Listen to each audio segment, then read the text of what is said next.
Hi guys, Nick60 here, coming to you with the full review, early access, of Sorcerer King. And the basic background to this game, minus any spoilers, is the Sorcerer has already won. He's taken over the land, game over in most other games. In this case, however, you're playing the last bit of resistance, that instead of trying to stop the evil empire from controlling the world, you're basically trying to stop the evil empire from then destroying the world now that they control it.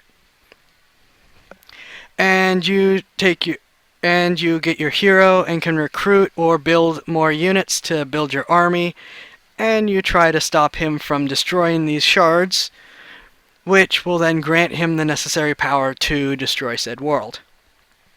So, as I said, you collect your army and storm the keep. That's the general plan. And as you go through, you have not only his armies to deal with, but random raiders, looters, the leftover bad guys that just kind of show up while the Sorcerer King is busy doing his thing, getting ready for his final destruction. Now, the game does have a decent amount to be implemented. It's beta. It's early access, that's to be expected. You can only choose one of the 6 sovereigns, there's no customization. There's only 4 maps, again, there's no customization. There's no tutorial, but that's fine. I mean, it's early access, you can't expect everything to be implemented right away. And the game has some really nice tongue-in-cheek humor about this. There's some blatant poking fun at the lack of stuff. There's actually some blatant poking fun at the game devs, so they're basically making fun of themselves at some of the missing components in the game. And the fact that the game doesn't really take itself seriously is something that I like. It gives you something to smile at. It's not serious. It's not going to be click, click, click, click, click, have to get this done, have to, all this pressure that it tries to place on you to complete the quests and stuff. Yeah, it does have a set timer to the end of the world, but you don't really feel that pressure. And like I said, the tongue-in-cheek humor, both at the missing components and within the world itself, I like very much. Gives you something to laugh at as you play. So, points for that. Please note the points don't actually matter, but I feel like giving them anyways. And as you can see, there's a variety of menus that do make a tutorial nice, but at the same time, if you're willing to just do some clicking and exploring, it actually gets pretty intuitive. So it's even without that tutorial, it's not a big hassle to learn how to play, even in its unfinished state, which is also a very good thing, because I know that not everyone wants to play the tutorial, and I know some people that aren't going to play the tutorial unless the game doesn't give them a choice. And so I do appreciate that the game, that Sorcerer King, as it's currently set out, has that nice convenience that you can learn how to play yourself without having to go through that same path, especially if for some reason, like some games do, you have to do the tutorial every time you start a new game. So that's a plus. You are going to get some Civilization vibes, particularly from some of the older Civ games, with how it plays out to a degree. I know that I personally was a fan of Civ 3, and some of the components here feel a bit like that, but that's not necessarily a bad thing. Actually, I find it to be a pretty good thing because it adds some familiarity to a game that I absolutely loved playing, to the point where I probably played it more than I should. So, familiarity, more pluses.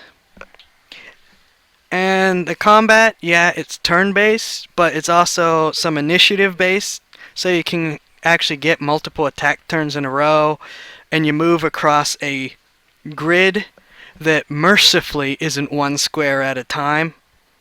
And then instead of it just being swapped back and forth once you're next to each other, you can actually pick from a couple different abilities or options.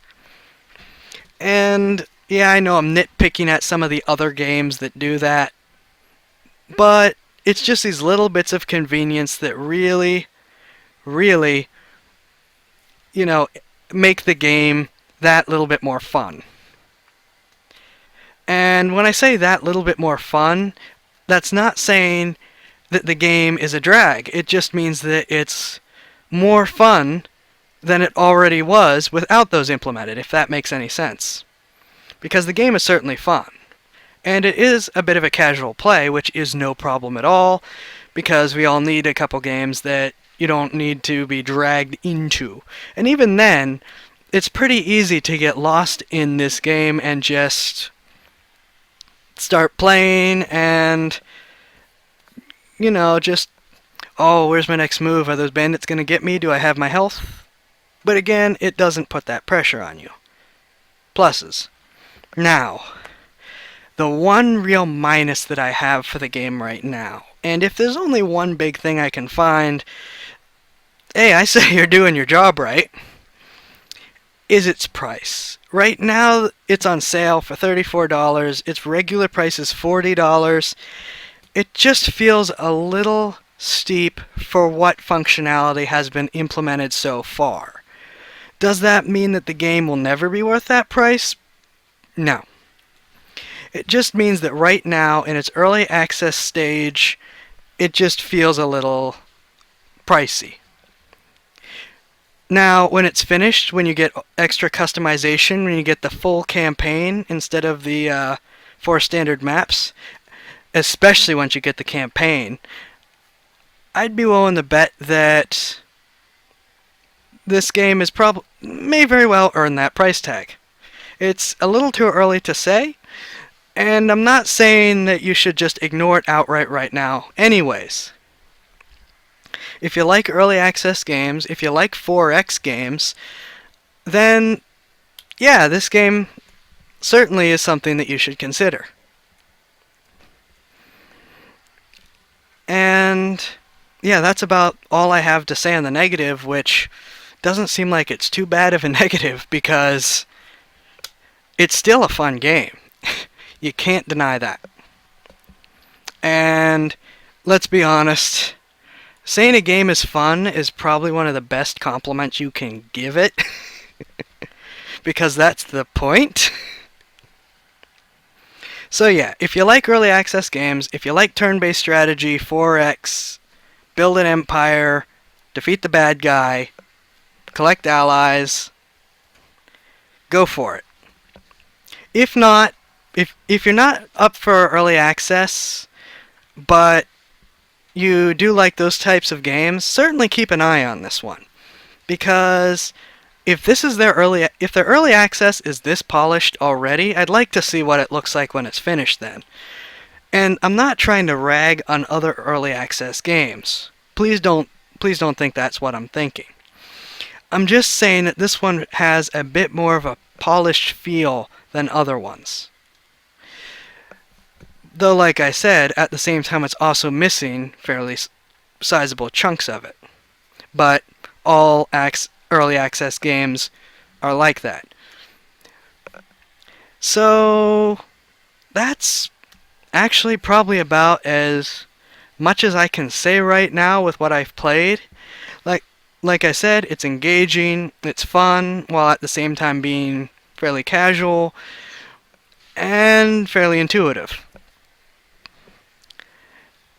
So yeah, head on over to Steam, have a look at it, make the decision for yourself, and I thank you all for your time in listening to me talk about Sorcerer King. If you would like to see more videos of mine, and I'm hoping to run more fresh out games, day of release if I get lucky, feel free to subscribe. I have a Twitter, Nick60vids, that you can follow. If you really like this and are feeling generous, I have a Patreon, also Nikolai60. Links in the description. And I will see you guys in the next vid. Nick60 signing off.